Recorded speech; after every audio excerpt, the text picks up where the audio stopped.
Now let's turn to some breaking news in the last half hour. And Ukraine claims to have hit more than 40 Russian bombers in what the country's security service says is a large-scale special operation aimed at destroying enemy bomber aircraft. Ukraine's released this footage, which it says shows a drone attack at the Belaya airbase in Siberia. And on the footage, which I don't believe we are able to actually show you at the moment, but you can see explosions visible with smoke rising. Reports suggest other aircraft have been attacked at the Belaya airbase near Murmansk. Well, Russian media is reporting the attack in Murmansk, but says air defences are working. Well, let's go straight to our World Affairs correspondent, Paul Adams, who is in Kyiv. Paul, this is just a developing story, so just tell us what more you can add to what we've said.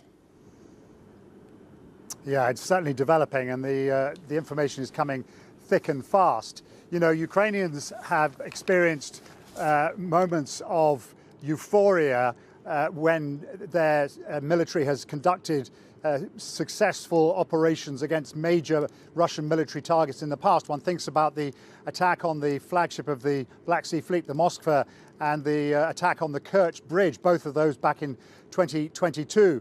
Already people here are beginning to wonder whether what happened this morning is the most audacious operation so far.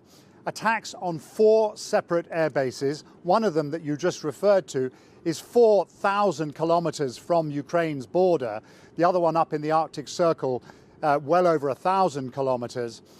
And if the Ukrainian officials are to be believed, a very, very significant toll in terms of Russia's strategic aviation. The pictures that we have seen, and there are a lot of them around now, show drones attacking large strategic bombers parked on the tarmac in those air bases. Now, we can't verify at this point the extent of the damage. The drones involved were probably quite small ones. It'll be interesting to find out how this operation was launched. Judging by the size of those drones, it was probably launched from inside Russia, which makes the attack even more audacious than it might be otherwise. But clearly, this is a very significant attack on the kinds of aircraft that Russia uses day in, day out to launch missiles against targets across the country. And by the way, last night's attack involving drones and ballistic and cruise missiles was the largest single Russian attack on Ukraine so far, with more than 470 drones. That's the largest single number of drones targeted at Ukraine in a single night. So, you know, as we ponder the possibility of a second round of peace talks in Istanbul tomorrow, it's hard to see how those talks can possibly yield anything of any great significance if they happen at all.